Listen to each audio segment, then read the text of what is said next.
খুলনার crab king Saiful ভাই হাতে স্ট্রাইকার পেয়েই কিন্তু মিডিয়াম রেঞ্জ থেকে ডাবলে শট নিলেন এবং দুর্দান্ত প্রতিভাবান খেলোয়াড় দুটো গুটি একই সাথে কিন্তু পকেট করতে সক্ষম হলেন। সাইফুল ভাইয়ের পার্টনার রয়েছে কিন্তু খুলনার রাজা ভাই এবং প্রতিপক্ষ টিম রয়েছে খুলনার সাবেক ক্রাম কিং লিটু ভাই এবং তার পার্টনার জহিরুল ভাই। আবারও বেজের গুটিটি দুর্দান্ত শট, প্রতিপক্ষের গুটি কিন্তু বেস থেকে উঠিয়ে ফেললেন। হাড্ডাহাড্ডি লড়াই চলছে খুলনার জোড়াগেটে 4 দলীয় ক্রাম টুর্নামেন্ট, 1000 টাকা এন্ট্রি ফিতে। লাভলি শট, রেডটি কিন্তু পকেট করতে সক্ষম হলেন। লাস্ট দুটো গুটি, পারবে কি 12টি পয়েন্ট লুফে নিতে? অসাধারণ একটি গুটি কিন্তু রেডটি কাভার কমপ্লিট করে ফেললেন। লাস্ট দুটো গুটি কি করবেন খুলনার ক্রাম কিং সাইফুল ভাই?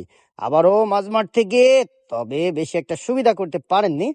স্ট্রাইকার চলে গেল খুলনার প্রতিপক্ষ প্লেয়ার জহিরুল ইসলাম জহির ভাইয়ের হাতে এবং লং রেঞ্জে একটি গুটি পকেট করতে সক্ষম হলেন।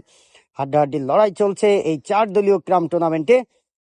60 ইঞ্চি কাঠের বোর্ডে খেলাটি অনুষ্ঠিত হচ্ছে 8 মিলিমিটার গুটিতে। পকেট করা কিন্তু এতটা সহজ নয়, বলতে না বলতেই পকেট মিস করলেন। স্ট্রাইকার চলে গেল খুলনার রাজা ভাইয়ের হাতে, সাইফুল ভাইয়ের পার্টনার।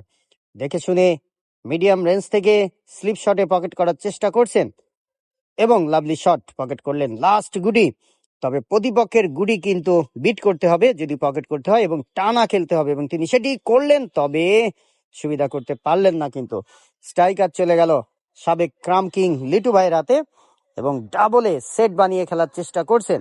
পারবে কি সফল হতে লিটু ভাই? পরাস্ত হলেন।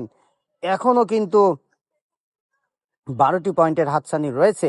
সাইফুল ভাই টান দিচ্ছেন এবং 12টি পয়েন্ট লুফে নেওয়ার চেষ্টা করছেন, অসাধারণ ভাবে লুফে নিলেন।